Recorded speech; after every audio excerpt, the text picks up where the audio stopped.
Lord Praise the Lord. सबको यीशु मसीह का पवित्र नाम से स्वागत करते हैं।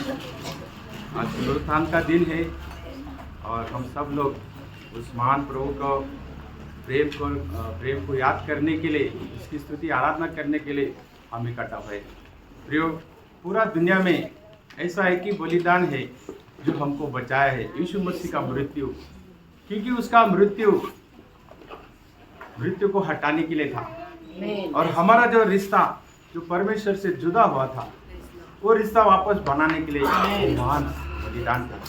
और इसलिए पूरा दुनिया में इस प्रेम के बलिदान को हम याद करते, जो खास करके जो उद्धार पाए हैं उनके लिए ये बहुत महत्व है कि नहीं? सबके लिए महत्व है, लेकिन कुछ लोगों ने अभी तक उसका प्रेम को नहीं जाना है, लेकिन जिसने जाना है उसका प्रेम को छक लिया है, वे सब लोग, हम लोग उसकी स्तुति आराधना करते हैं। तो आज का जो संदेश का जो शीर्षक है, कीप अवे फ्रॉम एंगर, मतलब गुस्सा से दूर रहो, है कि नहीं? तो उसके लिए हम एक वचन पढ़ेंगे, उत्पत्ति 49 उसका 5, 6, 7। उत्पत्ति 49, 5, 6 और 7। शिमोन और लेवी तो भाई भाई है, उनकी तलवारें उपद्रव के हथियार है। हे मेरी जीव, उनके मर में न पड़, हे मेरी महिमा, उनकी सभा में मत मिल, क्योंकि उन्होंने कोप से मनुष्यों को घात किया और अपनी ही इच्छा पर चलकर बैलों को पंगु बनाया। धिक्कार उनके कोप को जो प्रचंड था और उनके रोष को जो निर्दय था। मैं उन्हें याकूब में अलग अलग और इस्राएल में तितर बितर कर दूंगा। तो प्रियो, हम देखते हैं याकूब जब उसका समय इस दुनिया से जाने का निकट आ गया तो उसने उसके 12 पुत्रों को इकट्ठा किया और उन सबको उनके हिसाब से उनको क्या कर दिया, आशीष किया। लेकिन हम जब देखते हैं सिमियोन और लेवी की बारी आई तो वहाँ पर उनका जो गुस्सा है उसके बारे में ये 3 वचन में वर्णन किया है ना, कि वो गुस्सा कैसा भयानक क्रोध है कि नहीं? और याकूब बोलता है उसके अंदर में शामिल ना हो, उसके उस संगीत में मैं नहीं देने के लिए बोलता है। तो बात क्या हुआ, हम देखते हैं उत्पत्ति उसका 34 अध्याय उसका 1 और 2। एक दिन लिया की बेटी दीना जो याकूब से उत्पन्न हुई थी, उस देश की लड़कियों से भेंट करने को निकली। तब उस देश के प्रधान हित्वी हमारे हमोर के पुत्र शेकेम ने उसे देखा और उसे ले जाकर उसके साथ कुकर्म करके उसको भ्रष्ट कर डाला। हाँ, तो ये बाइबल में हम एक कहानी को देखते हैं कि ये घटना वहाँ पर होने के बाद है ना, आगे क्या होता है कि उसका 4 वचन। अतः शेकेम ने अपने पिता हमोर से कहा, मुझे इस लड़की को मेरी पत्नी होने के लिए दिला दे। और उसका 13 वचन। तब यह सोचकर कि शकेम ने हमारी बहन दीना को अशुद्ध किया है, याकूब के पुत्रों ने शकेम और उसके पिता हमोर को छल के साथ यह उत्तर दिया। अभी ये घटना होने के बाद लेकिन शकेम उसका पिता के साथ एक शादी की बात बनाने के वहाँ पर आते, लेकिन याकूब के पुत्र जब उनको ये पता चलता है तो वो लोग उसको बहुत चालाकी से उत्तर देते, नहीं क्या? तो उसका 15 वचन। इस बात पर तो हम तुम्हारी मान लेंगे कि हमारे समान तुम में से हर एक पुरुष का खतना किया जाए। और उसका 25 वचन। तीसरे दिन जब वे लोग पीड़ित पड़े थे तब ऐसा हुआ कि शिमोन और लेवी नामक याकूब के 2 पुत्रों ने जो दीना के भाई थे अपने अपनी तलवार ले उस नगर में निधड़क घुसकर सब पुरुषों को घात किया। देखो, सिमियोन और लेवी ने उनको चतुराई से बात बताया कि यदि आप लोग हमारे साथ जैसे सुनता हमें हुआ है ऐसे आप लोग भी हो जाएंगे तो हम तुम्हारे साथ रिश्ता बना सकते हैं। लेकिन ये लोग ने उसको ये धोखा से ये बात बताया था, उनके मन में क्या था, उनको क्रोध से कहा। हम देखते हैं एक भयानक रक्तपात वहाँ पर हुआ है। और ये जब याकूब को पता चला, याकूब दिल में बहुत डर गया कि ये तुमने क्या कर दिया अभी, क्योंकि याकूब के बारे में लिखा है कि वो एक शांति का व्यक्ति था, है ना। तो प्रियो, हम देखते हैं याकूब का 1 और 20 में याकूब 1:20।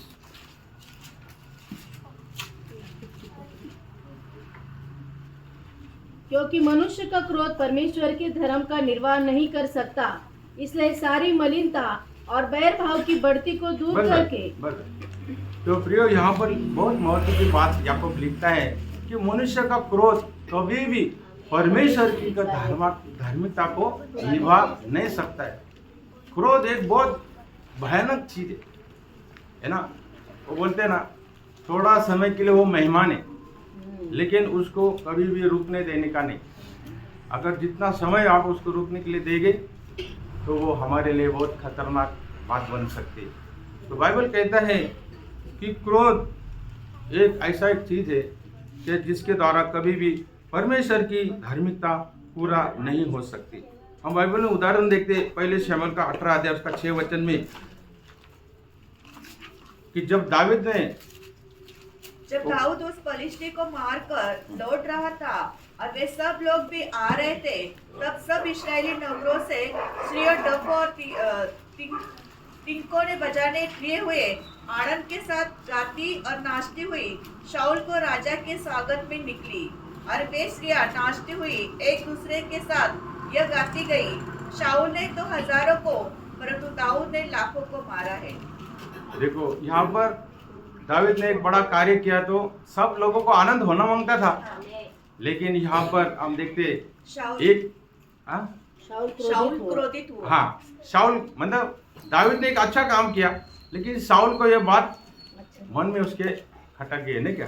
तो उसका 8 वचन में लिखता है, तब शाऊल अति क्रोधित हुआ और यह बात उसको बुरी लगी और वह कहने लगा, उन्होंने दाऊद के लिए तो लाखों और मेरे लिए हजारों ही ठहराया, इसलिए अब राज्य को छोड़ उसको और अब क्या मिलना बाकी है। हाँ, तो वहाँ पर वो शब्द ना इंग्लिश में गैल बोलल है, मतलब शाऊल के मन में दाऊद के बारे में एक गुस्सा उसका हृदय में आके बस गया है ना। और फिर हम देखते हैं कि वो जो गुस्सा उसके हृदय में बैठ गया, जो नफरत, वो क्या होते बढ़ते बढ़ते चला है। और हम देखते हैं उसका 9 वचन, उस दिन से शाऊल दाऊद की ताक में लगा रहा। हाँ, 10 वचन, दूसरे दिन परमेश्वर की ओर से एक दुष्ट आत्मा शाऊल पर बल से उतरा और वह अपने घर के भीतर नबूवत करने लगा। दाऊद प्रतिदिन के समान अपने हाथ से बजा रहा था और शाऊल अपने हाथ में अपना भाला लिए हुए था। देखो, अभी वो गुस्सा उसके मन में आने से क्या हो गया, उस दिन से उसका बदला लेने के लिए उसका मन में वो गुस्सा आ गया है ना। और उधर लिखा है कि दुष्ट आत्मा के उसमें बस गया और वो क्या करता था, भविष्यवाणी करता था। देखो है ना, दुष्ट आत्मा आने के बाद भी वो भविष्यवाणी करते हैं। तो फिर यहाँ पर एक बहुत डेंजर बात हम देखते हैं कि प्रभु का लोगों ने हमेशा प्रभु से लिपटे रहना चाहिए है ना। कोई भी बात ऐसी नेगेटिव बात हमारे दिल में वो आने नहीं देना चाहिए, और आ जाएगा तो क्या हो जाएगा, वो धीरे धीरे बढ़ते जाएगा।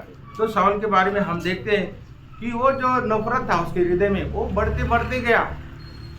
कई बार उसने दाऊद को खत्म करने की कोशिश किया, लेकिन शाऊल उसमें सफल ना रहा, है कि नहीं। और आखिर में हम देखते हैं कि शाऊल का बहुत बड़ा पतन हो गया, वो पूरी तरह से परमेश्वर से दूर हो गया। तो दूसरा उदाहरण भी हम देखते हैं नंबर्स का 12:3। मूसा इतना नम्र व्यक्ति था, लेकिन जब इजराइल लोग कुड़कुड़ाए तो उसके मुंह से शब्द निकला। मूसा पृथ्वी भर के रहने वाले सब मनुष्य से बहुत अधिक नम्र स्वभाव का था। हाँ, उसका 20:9। यहोवा की इस आज्ञा के अनुसार मूसा ने उसके सामने से लाठी को ले लिया। 20:9। गणना का 20:9। मूसा और हारून ने मंडली को उस चट्टान के सामने इकट्ठा किया। तब मूसा ने उसे कहा, हे दंगा करने वाले, सुनो, क्या हमको इस चट्टान में से तुम्हारे लिए जल निकालना होगा? तो यहाँ पर हम देखते हैं कि मूसा एकदम अपशब्द बोल उठाने का, दंगा करने वाले करके, मतलब मूसा इतना नम्र था, लेकिन इजराइल लोग बार बार उस गुड़वाड़ने के कारण क्या हो गया, उसका शब्द में मुंह में ऐसा शब्द निकला, है ना। तो परमेश्वर उनसे संतुष्ट नहीं हुआ, है ना। और वो बोलता है कि तुमने मेरे लोगों के सामने मुझे पवित्र नहीं ठहराया, क्योंकि प्रभु ने उनको आज्ञा देने के लिए बोला था, लेकिन उसने क्या कर दिया, 2 बार मारा। हाँ, उस पर 2 बार लाठी मार। तो प्रियो, ये गुस्सा बहुत खतरनाक चीज़ है, जो हमें कहाँ से पूरा, मतलब हमारे आत्मिक अवस्था से पूरा तरह से उसको नीचे ला के रख देता है। और उसको कभी भी हमें स्वागत नहीं करना चाहिए, और कभी आ भी गया तो उसको रुकने के लिए देना नहीं चाहिए। वो एक टाइप का गेस्ट है उसको हम चांस देंगे तो क्या करेगा, 21:4 में बोले ना, शैतान को अवसर मत दो। अगर उसका अवसर देगा तो हमारा आत्मिक जीवन को वो पूरा क्या कर देगा, तबाह कर देगा, है ना। 21:2-3 में लिखा है, हम लोग कैसे थे पाप के कारण। इनमें हम भी सबके सब पहले अपने शरीर की लालसाओं में दिन बिताते थे और शरीर और मन की इच्छाएं पूरी करते थे, और अन्य लोगों के समान स्वभाव ही से क्रोध की संतान थे। देखो प्रियो, पाप के कारण हम लोग क्रोध के संतान थे, परमेश्वर का क्रोध के हम बर्तन थे, है ना। तो बाइबल कहता है 1 कोरिन्थियों 15:33 में, कुसंगति से नीति बिगड़ जाती है ना। तो हमें ऐसे संगति से हमेशा क्या रहना है, दूर रहना चाहिए। लेकिन अच्छे लोगों के साथ, जो आत्मिक लोग हैं, उनके साथ हम ज़्यादा रहना चाहिए, और ऐसे बातों से हमें क्या रहना चाहिए, दूर रहना चाहिए। तो प्रभु ने हमें बहुत बड़ा उद्धार दिया है ना। कोलोसियन 2 उसका 13 से 15 में देखते हैं कि कैसे अवस्था से हमको कैसा अवस्था में बनाया। कोलोसियन 2:13 से 15, जो अपने अपराधों और शरीर की खतना रही दशा में उठा थे, उसके साथ चिल्लाया और हमारे सब अपराधों को क्षमा किया, और विधियों का वो लेख जो हमारे नाम पर और हमारे विरोध में था मिटा डाला, और उसे क्रूस पर कीलों से जकड़कर सामने से हटा दिया है, और उसे प्रधानों और अधिकारों के ऊपर से उतारकर उनका खुल्ला तमाशा बनाया, और क्रूस के द्वारा उन पर जय जयकार की ध्वनि सुनाई। देखो प्रियो, हम लोग पाप अतिक्रमण में मर चुके थे, हृदय के बेसुनता अवस्था में हम मरे हुए थे, लेकिन प्रभु ने क्या किया, हमको जिलाया। हमारा विरोध में जो लेख था, विधियों का लेख था, उसको क्या कर दिया, उसको मिटा डाला, और हमारा पाप लेकर उस सलीब पर चढ़ा प्रियो, और उस सब शत्रु को अधिकारी को क्या कर दिया, उनको निकामा कर दिया, डिसआर्म कर दिया, है ना। तो प्रियो, हमें ये जीवन में याद रखना है कि हमें छुटकारा देने के लिए प्रभु ने कितना बड़ा कार्य किया है ना। तो आइज़ाया का 52 और उसका 13 में लिखा है, यशायाह 52:13, देखो मेरा दास बुद्धि से काम करेगा, वह ऊंचा, महान और अति महान हो जाएगा। यहाँ यीशु मसीह के बारे में लिखा है ना, कि मेरा दास बहुत बुद्धि से काम लेगा, वो मेरा धर्म को आगे को लेके जाएगा, मेरी इच्छा को क्या करेगा, पूरा कर देगा, है ना। तो फिलिपिन का 2:8 और 9 में लिखा है,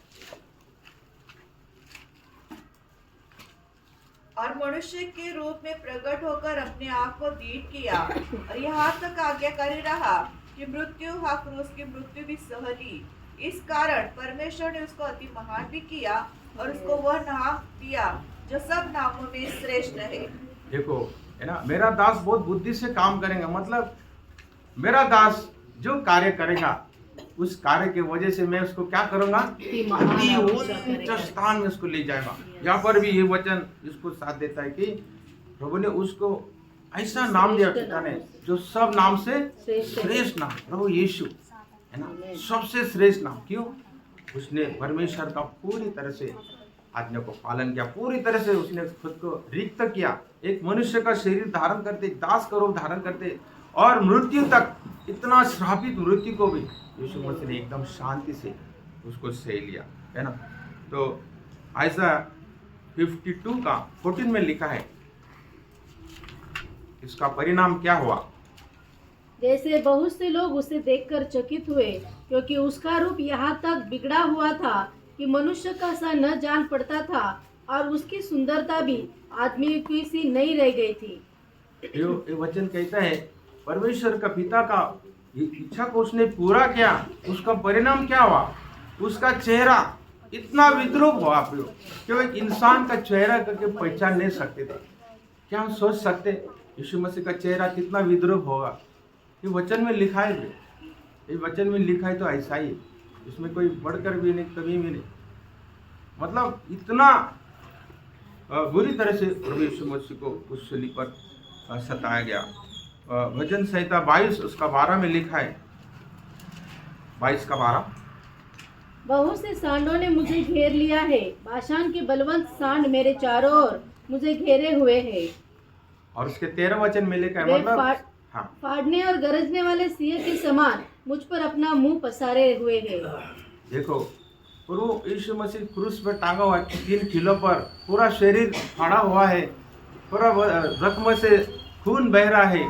और ऐसी अवस्था में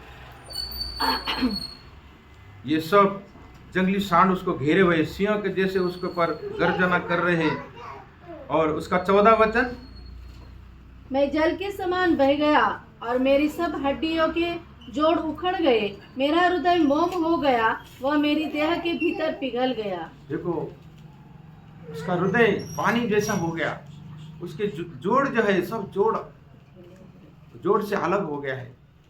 इतना भयानक उसका शरीर वेदना से भरा हुआ है।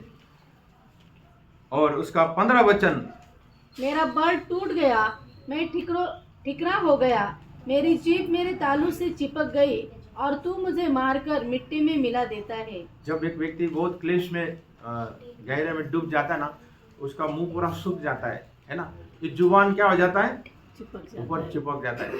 ऐसा इतना अवस्था प्रभु का बन गया। उसका 16 वचन में लिखा है, क्योंकि कुत्तों ने मुझे घेर लिया है, कुकर्मियों की मंडली मेरे चारों ओर मुझे घेरे हुए है, वे मेरे हाथ और मेरे पैर छेदते हैं। देखो हाथ पैर में खिला ठोका हुआ है और ये सब लोगों ने उसको घेर लिया है ना, वो क्या क्या उसको निंदा कर रहे हैं, है ना।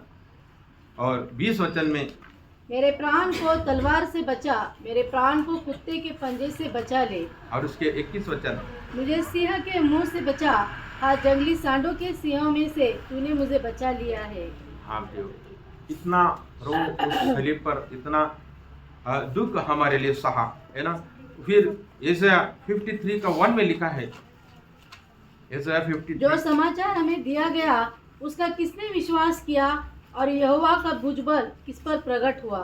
हाँ प्रियो, यशायाह यहाँ पर कहता है कि ये जो सुसमाचार हमने लोगों को बताया, लेकिन इस पर किसने विश्वास किया, किसको ये प्रकट हुआ।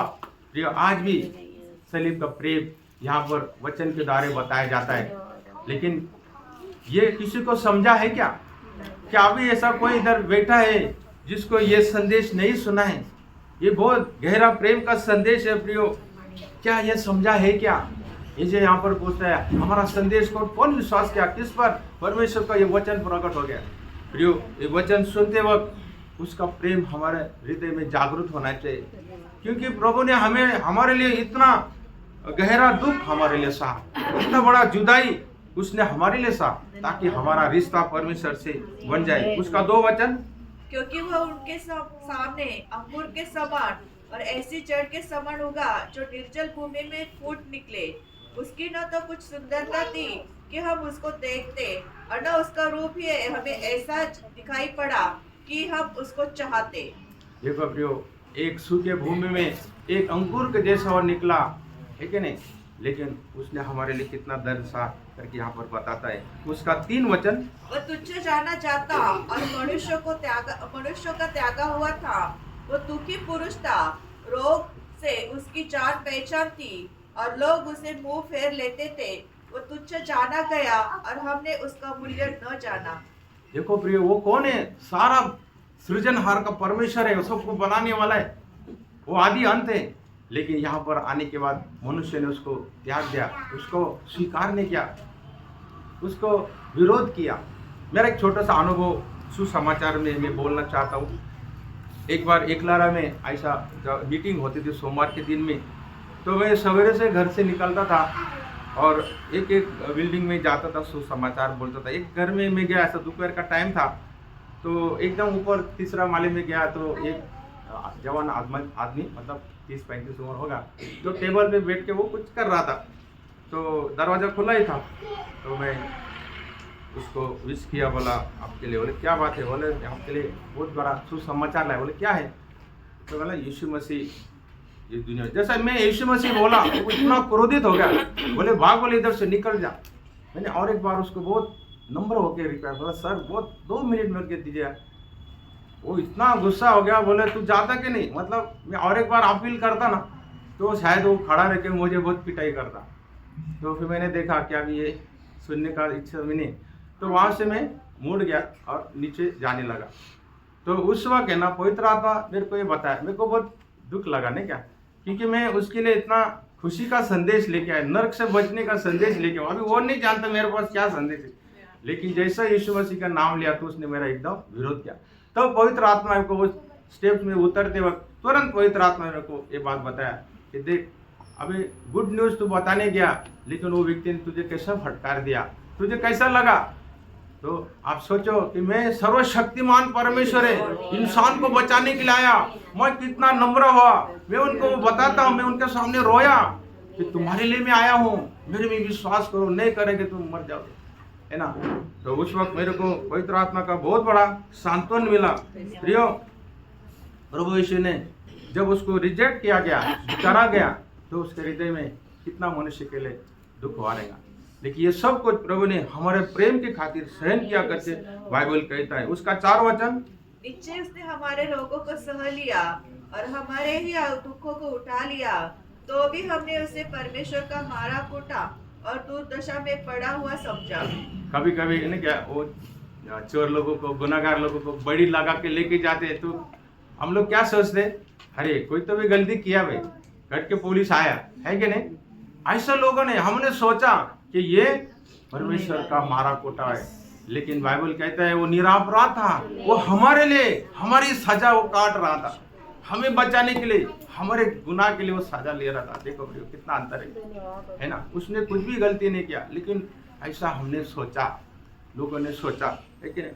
और उसका 5 वचन, परंतु वो हमारे ही अपराधों के कारण घायल किया गया, वो हमारे अधर्म के कामों के कारण कुचला गया, हमारी ही शांति के लिए उस पर ताड़ना पड़ी कि उसके कोड़े खाने से हम लोग चंगे हो जाए। देखो प्रियो, उसके कोड़े खाने से हम चंगाई हो गए, हमें उद्धार मिला प्रियो, है ना। और उसका 6 वचन, हम तो सबके सब भेड़ों के समान भटक गए थे, हमने से हर एक ने अपना अपना मार्ग लिया और यहोवा ने हम सबों का अधर्म का बोझ उसी पर ला दिया। देखो प्रियो, परमेश्वर इतना बड़ा प्रेम का गवाही आज दुनिया को दे दिया है, उसका पुत्र को भेजकर, उसका महान बलिदान करके, उसको मोरों से जिलाकर। और आज दुनिया में जो 4 गॉस्पेल है ना, 5 गॉस्पेल हम लोग हैं, प्रेज़ द लॉर्ड। लेकिन फिर भी देखो आज ये दुनिया में कितना डाइवर्सिटी है, कितना अलग अलग उनका विश्वास है। एक ही विश्वास है, एक ही विश्वास इंसान को बचा सकता है, एक ही व्यक्ति है प्रभु यीशु मसीह, हमें पाप से छुटकारा दे सकता है। लेकिन आज भी देखो लोग कितना अलग अलग मत में विभाग गए हैं। बाइबल कहता है हम भेड़ों के नहीं भटक गए थे, सच्चाई से दूर हुए थे, लेकिन हम सबको परमेश्वर में निकट लाने के लिए प्रभु ने इतना बड़ा कुर्बानी हमारे लिए दिया। है कि उसका 7 वचन में लिखा है, वह सताया गया तो भी सुनाता रहा और अपना मुंह न खोला। जिस प्रकार भेड़ वध होने के समय और भेड़ी उड़ कतार के समय चुपचाप शांत रहती है, वैसे ही उसने भी अपना मुंह न खोला। बहुत अच्छा उदाहरण यहाँ पर यीशु कहता है। मैंने तो कभी देखा नहीं, 1-2 बार मैंने देखा, वो जो भेड़ रहती उसका वो बाल को जो निकालते हैं, तब वो क्या करता है, वो भेड़ एकदम शांत रहता है, झगड़ा नहीं करता, धड़खड़ाता नहीं हो।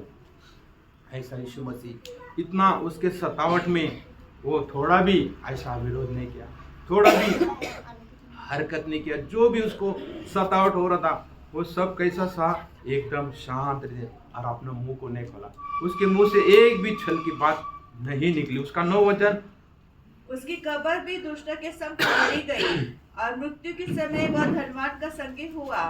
यद्यपि उसने किसी प्रकार का उपद्रव न किया था और उसके मुंह से कभी छल की बातें नहीं निकली थी। देखो प्रियो, कभी अच्छा बात बोलने के बाद लोग झगड़ने के लिए आ जाते हैं, अच्छा बात बोलने के बाद। लेकिन यीशु मसीह ने कुछ भी नहीं, इतना बुरी तरह से कोई गलती ना होते हुए इतना उससे बुरा व्यवहार किया, फिर भी यीशु मसीह ने एक भी मुंह से गलत बात नहीं बताया, है ना। जब हम देखते पहले पेत्र 2 अध्याय का 21 से 23 में प्रभु ने हमारे लिए क्या कर दिया, उदाहरण दिया, है ना। और तुम इसी के लिए बुलाए भी गए हो, क्योंकि मसीह भी तुम्हारे लिए दुख उठाकर तुम्हें एक आदर्श दे गया है कि तुम भी उसके पदचिन्हों पर चलो। न तो उसने पाप किया और न उसके मुंह से छल की बातें कोई निकली थी। वो गाली सुनकर गाली नहीं देता था और दुख उठाकर किसी को भी धमकी नहीं देता था, पर अपने आप को सच्चे न्याय के हाथ में सौंपता था। हाँ प्रियो, यहाँ पर इतना लोग यीशु मसीह को क्या क्या कह रहे हैं, नहीं क्या हम देखते हैं। लेकिन पिलातुस भी उसको सवाल करता है ना। लेकिन हम देखते हैं यीशु मसीह का शांत रहना, है ना। प्रभु ने विरोध नहीं किया, वो सब चिल्ला चिल्ला के उसके खिलाफ में बोल रहे हैं, लेकिन यीशु मसीह शांत रहा। और उसका शांत रहना ही ये साबित हुआ निरपराध है ना। पिलातुस कहता है कभी कभी ने प्रियो, अपने को चिल्लाने की जरूरत नहीं है कि नहीं, शांत बैठना ही बहुत कुछ बता जाता है। सत्य बोलते ना, कभी भी झपके नहीं रहता, वो एक दिन बराबर दुनिया के सामने आ जाता है। यीशु मसीह शांत रहा, लेकिन उसका शांत रहने का ही सबूत मिल गया कि वो बेकसूर है। पिलातुस ने बोला मुझे इसके अंदर कोई भी दोष नहीं दिखता है। Praise the Lord. और फिर हम देखते हैं उसका 10 वचन बहुत ही सुंदर है। ये सब कुछ तो भी यहोवा को यही भाया कि Yes. उसे कुचले। उसने उसको रोगी कर दिया। जब वह अपना प्राण दोष बलि करे, तब वह अपना वंश देखने पाएगा। वह बहुत दिन जीवित रहेगा। उसके हाथ से यहोवा की इच्छा पूरी हो जाएगी। हाँ प्रियो, प्रभु ने यह सब कुछ क्यों सहा हमारे लिए। क्या लिखा है वचन में, वो उसका वंश देखा। हम यीशु मसीह के वंश है ना। उसका जीवन तो बीच में से काट दिया गया, लेकिन उसके क्रूस पे जाने से पिता खुश हुआ। क्यों? क्योंकि वो अपना वंश को देखेगा, मंडली को देखेगा। आज हम जो है प्रियो, उसका वो बलिदान, उसका वो प्रेम की वजह से हम आज आनंद जीवन में आगे चल रहे हैं। कितना बड़ी बात है। और इसलिए उसके प्रेम को हमें नहीं जुना। यही बात इब्रानी का 2:10 में भी लिखा है कि स्वर्गीय पिता को ये ठीक लगा। Hebrews 2:10, क्योंकि जिसके लिए सब कुछ है और जिसके द्वारा सब कुछ है, उसी को यही अच्छा लगा कि जब वह बहुत से पुत्रों को महिमा में पहुंचाए, तो उनके उद्धार के कर्ता को दुख उठाने के द्वारा सिद्ध करे। देखो प्रियो, प्रभु ने ऐसा कोई भी दुख नहीं, मतलब उसने जो दुख था वो परिपूर्ण है। हम लोग को जो दुख आता है ना, वो कैसा है, पल भर का हल्का सा क्लेश है, नहीं क्या, मतलब जो बड़ा दुख का हिस्सा था ना, वो प्रभु ने क्रूस पे ले लिया। और हमको कितना है अभी, एकदम थोड़ा। जैसा वे बोलता है ना, जो डॉक्टर लोग एनेस्थेसिया देते, अभी ओपन हार्ट सर्जरी में देखो पूरा पिंजरा को, हड्डी का पिंजरा को काट देते, देखो करवट से, और वो थोड़ा दिल बाहर निकल के उसको ठीक करके वापस बिठाते। अब ये सोचो एनेस्थेसिया नहीं रहता तो क्या ये संभव रहता क्या?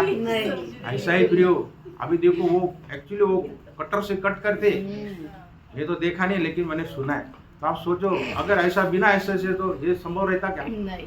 तो यीशु मसीह ने वो दर्द सहा प्रियो। आज हमको क्या है ना, एनेस्थेसिया दिया क्या? पवित्र आत्मा। प्रियो, पवित्र आत्मा बहुत बड़ी बात है। Praise the Lord. लोगों को जिंदा जलाया, उनके आंखें निकाले, उनकी जुबान निकाला, लेकिन वो लोग ने कभी हरकत नहीं किया। उलट शैतानी वालों के लिए वो प्रेयर करते थे, प्रभु ये समझते नहीं जो हमें शांति ना वो इनको भी दे दे। वो कितना भी सताने के बाद भी वो लोग हार गए आखिरी में।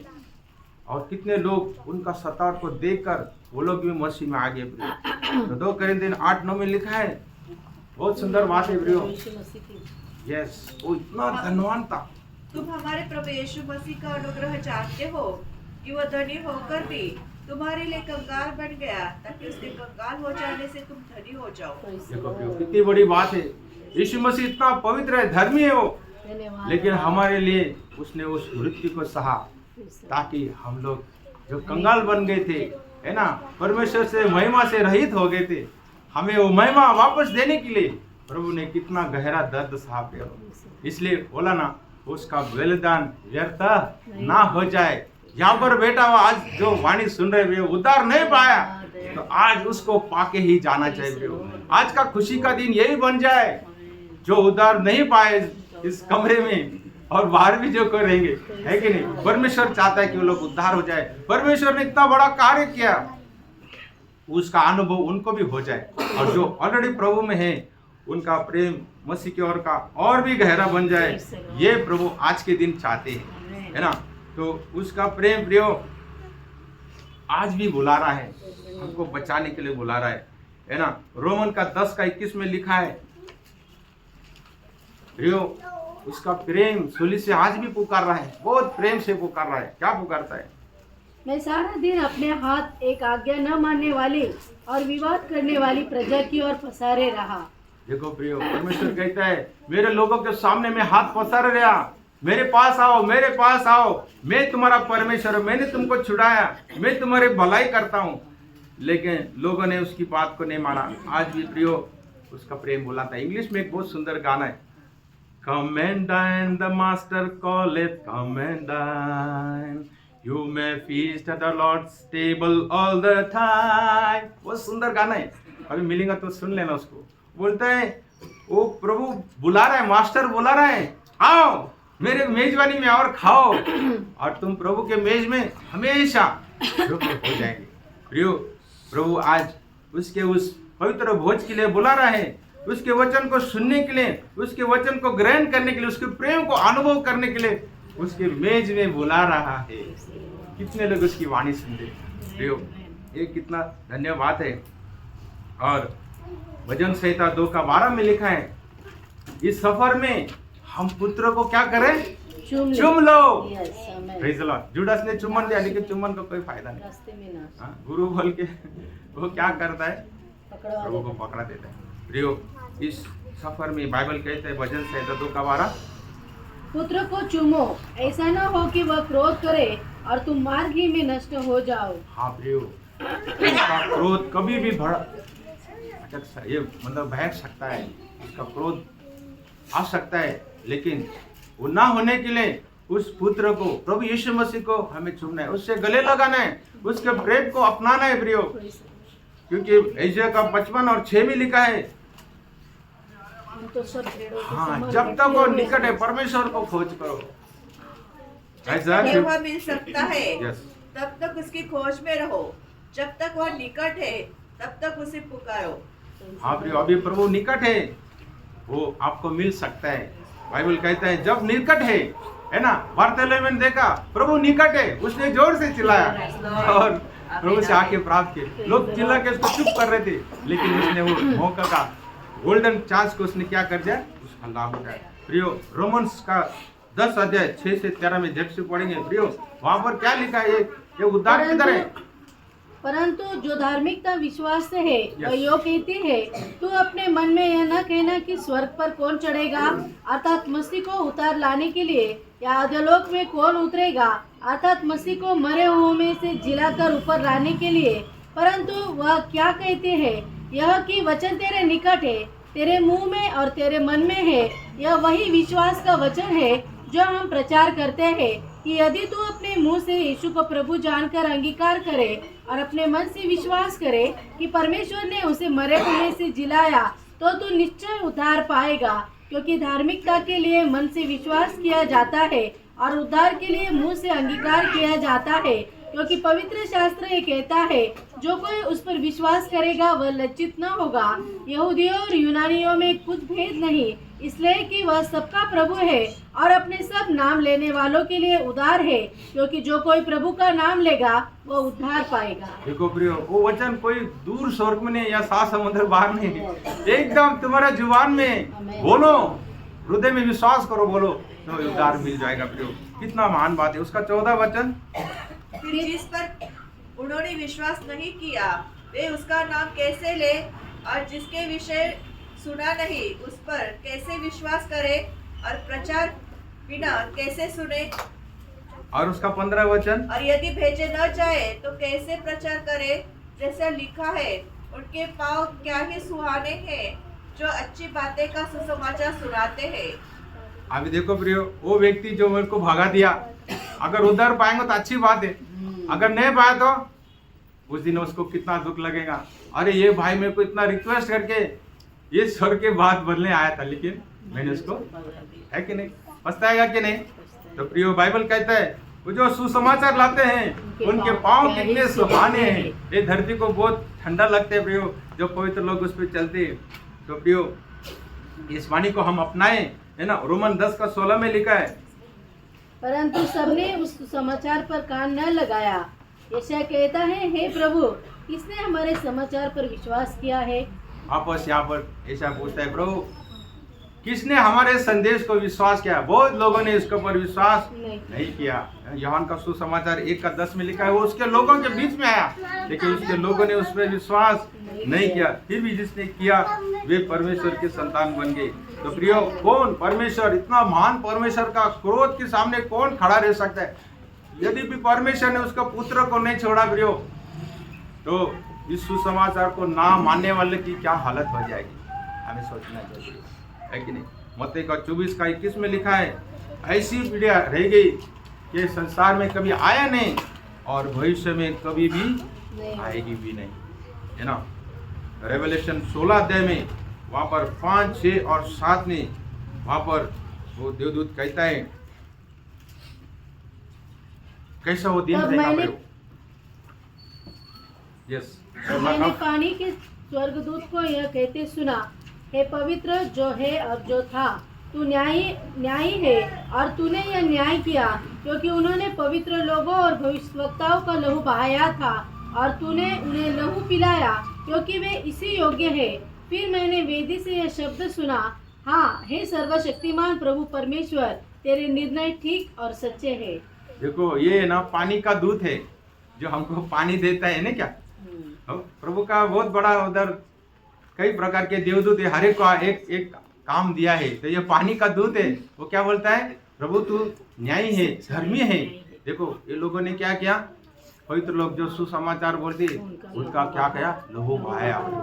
और वो ऐसा प्रकट महाक्लेश का समय प्रियो, पानी नहीं मिलेगा और उनको क्या पीना पड़ेगा, लहू पीना पड़ेगा, लहू। देखो, और वो बोलते हैं क्या, प्रभु तू धर्मी है, न्यायी है। ये लोगों ने पवित्र लोगों का खून बहाया और इसलिए तूने बराबर अभी न्याय किया। तो कैसा वो समय रहेगा।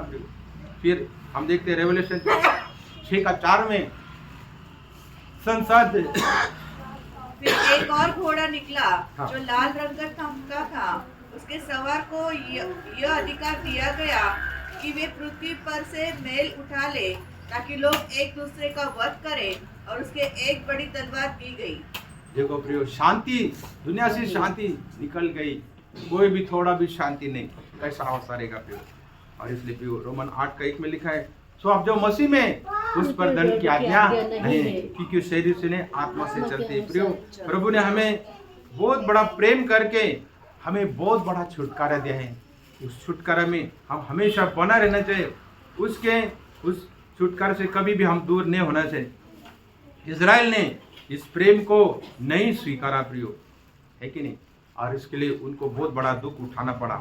मत्ती का 26 और 42 में लिखा है, 26 का 42, जो तलवार लेंगे वो क्या हो जाएंगे, तलवार से मिट जाएंगे। प्रियो, आज हम देखते हैं पूरा संसार उस युद्ध से भरा हुआ है प्रियो, कितना भयानक अवस्था इस संसार का बन गया है।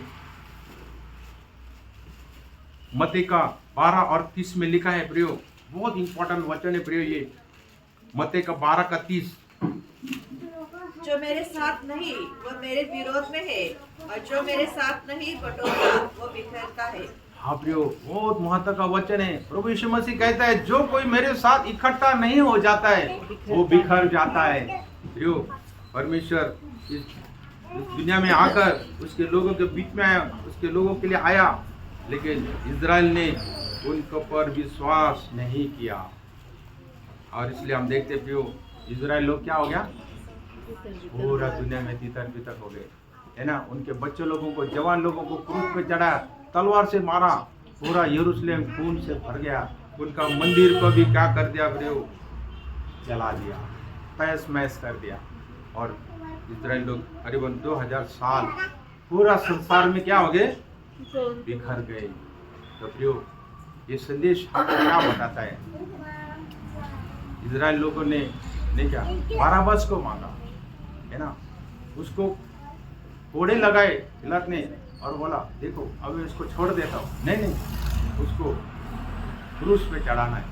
वो बार बार उनके बता रहा है इसने कोई गलती नहीं किया, लेकिन फिर भी और बार बार कह रहे थे नहीं इसको सूली पर चढ़ाना चाहिए, हमारे पास कानून है, वो कानून के अनुसार ये व्यक्ति क्रूस पे जाना चाहिए।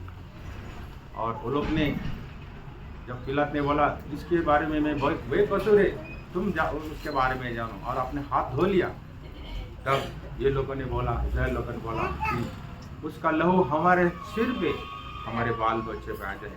और फिर उसका परिणाम हम देखते हैं कि 70 AD में तीतुस राजा के द्वारे ये सब सतावट इजराइल लोगों पर आया, और जो लोग मर गए वो मर गए, लेकिन जो लोग अपना जान बचा के भागे वो पूरा दुनिया में क्या हो गए, बिखर गए।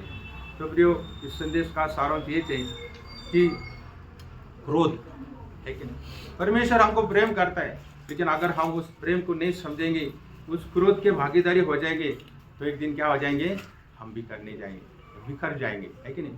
तो हम देखते हैं कि प्रभु ने इतना बड़ा बलिदान किया, हम क्रोध के पात्र थे, लेकिन उसका प्रेम ने हमें क्या कर दिया, हमें इकट्ठा किया, है ना, मंडली जीवन में हमको लाया। और इसलिए मंडली जीवन में कभी भी ऐसा तू में नहीं होना चाहिए।